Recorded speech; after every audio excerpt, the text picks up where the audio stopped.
आरक्षण को लेकर एक बार फिर से बवाल मचा है और इस बार कांग्रेस के नेता राहुल गांधी के बयान को लेकर भारतीय जनता पार्टी काफी आक्रामक हो रही है। हमारे साथ भाजपा के सांसद नरेश बंसल जी हैं। नरेश जी, राहुल गांधी ने ये कह दिया है कि आरक्षण नहीं होना चाहिए और जातिगत व्यवस्था ही खत्म होनी चाहिए। वो कब क्या कहते हैं इसका कुछ पता नहीं है, उनको भी पता नहीं है।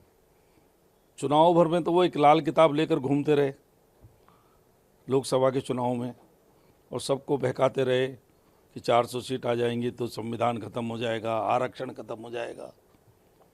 और वास्तविकता यह है कि ये पूरा परिवार पंडित जवाहरलाल नेहरू के टाइम से लेकर के आरक्षण विरोधी रहा है। जवाहरलाल नेहरू जी ने सभी मुख्यमंत्रियों को चिट्ठी लिखी 1961 में आरक्षण के विरोध में। राजीव गांधी जी का स्टेटमेंट है आरक्षण के विरोध में, और राहुल गांधी जी ने कल कह ही दिया है और ये फिर पलटी मारेंगे। मगर इसी आरक्षण के मुद्दे पर लगातार लोकसभा चुनाव में इंडिया अलायंस की बात अगर कर लें, पूरे इंडिया अलायंस के तमाम दलों ने भाजपा पर आरोप लगाया था कि भाजपा आरक्षण खत्म करना चाहती है। मैंने यही तो कहा कि ये कब क्या कहते हैं इन्हीं को पता नहीं है। ये कुछ भी कहते हैं फिर पलटी मारते हैं।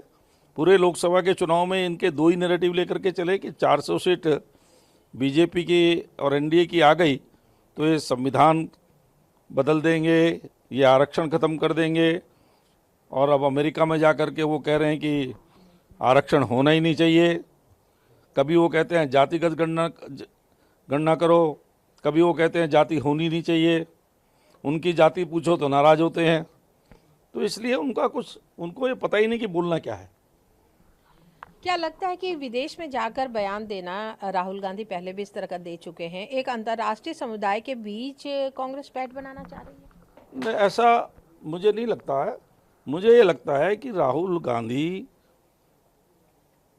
पहले ऐसे लीडर ऑफ अपोजिशन हैं जो विदेश में जाकर के, जब वो नहीं थे तब तो करते थे चलो, लेकिन लीडर ऑफ अपोजिशन होने के बाद उनका ये दायित्व बनता है कि फॉरेन पॉलिसी सरकार की कंटिन्यूटी में होती है और लीडर ऑफ अपोजिशन और प्रधानमंत्री दोनों जब बाहर जाते हैं तो देश को रिप्रेजेंट करते हैं, इसलिए उनकी एक वॉइस होनी चाहिए। लेकिन राहुल गांधी को जो कुछ बोलना है ऐसा बोलना है जिससे कोई ना कोई मीडिया में सुर्खी में रहे और बवंडर खड़ा हो। हालांकि राहुल गांधी ने यह भी कहा कि वो नरेंद्र मोदी से वो हेट नहीं करते हैं, बल्कि उनकी विचारधारा नहीं मिलती उनके साथ। वो कहते कुछ है करते कुछ है। वो करते हेट हैं। उनको नरेंद्र मोदी से, उनको बीजेपी से, उनको सनातन से, उनको आरएसएस से, उनके पूरे परिवार को नफरत है। नेहरू जी ने भी कहा था कि मैं 1 इंच जमीन भी आरएसएस का झंडा लहराने के लिए नहीं दूंगा। आज पूरे देश में आरएसएस का झंडा फहरा रहा है। तो इनकी मानसिकता बताती है। ये उन्होंने तो कहा था आई एम एक्सीडेंटल हिंदू। तो डीएनए जैसा होगा वैसे ही आदमी बोलेगा। राहुल गांधी ने सिखों की पगड़ी और कड़े पर भी सवाल उठाया है। उन्होंने ये भी कहा, जिसका विरोध भारतीय जनता पार्टी जोर शोर से कर रही है, और ये भी बातें निकल कर आ रही है कि भाजपा पगड़ी को लेकर देश भर में विरोध कर सकती है। भारतीय जनता पार्टी ने सदैव भारतवर्ष में जितनी भी उपासना पद्धति हैं सबका सम्मान किया है, सबको एक दृष्टि से देखा है। मोदी जी ने अपने आचरण से सिद्ध किया, इससे पहले हमारे जो नेता थे उन्होंने किया सदैव। हम तो ये मानते हैं कि सिख पंथ की स्थापना ही हिंदुत्व की रक्षा के लिए हुई। 10 गुरु जो हुए उन्होंने धर्म के लिए बलिदान दिया, देश के लिए बलिदान दिया। विश्व के इतिहास में किसी भी जाति में इस प्रकार का उदाहरण नहीं मिलता जिसमें 3-3 पीढ़ियों को देश और धर्म के लिए एक परिवार ने बलिदान किया हो। लेकिन राहुल गांधी किस मुंह से ये कह रहे हैं कि पगड़ी का हिंदुस्तान में सम्मान नहीं है? वो सम्मान करते हैं। 84 के दंगों में सिखों का कत्लेआम किसने किया? सारी दुनिया जानती है। सिखों का कत्लेआम कांग्रेस ने किया, और उस समय राजीव गांधी ने कहा कि जब कोई बड़ा पेड़ गिरता है तो धरती हिलती है। दूसरी ओर भारतीय जनता पार्टी के नेता स्वर्गीय श्री अटल बिहारी वाजपेयी जी अपने जीवन का खतरा लेकर सिखों को बचाने के लिए सड़क पर आए।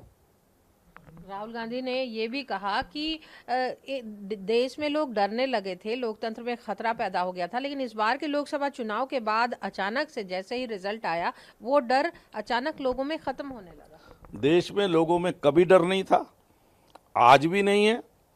राहुल गांधी डरते होंगे, उनके मन में डर होगा, आज निकल गया होगा तो फिर डर लगने लगेगा, क्योंकि जब कानून का और संविधान का शासन होता है तो कानूनी प्रक्रियाएं चलती है, तो जिसने अपराध किया होता है उसको डर लगता है।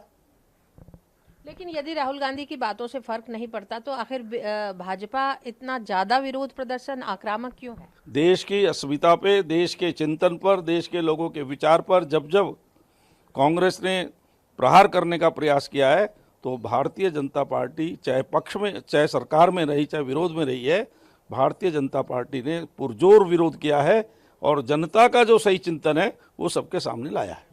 धन्यवाद ईटीवी भारत से बात करने के लिए। तो भारतीय जनता पार्टी राहुल के बयानों को लेकर काफी आक्रामक है और पार्टी सिखों को लेकर और सिखों पर दिए गए बयान को लेकर पूरे देश भर में आंदोलन चलाने की भी योजना बना रही है। ईटीवी भारत के लिए कैमरामैन संदीप के साथ अनामिका रत्ना।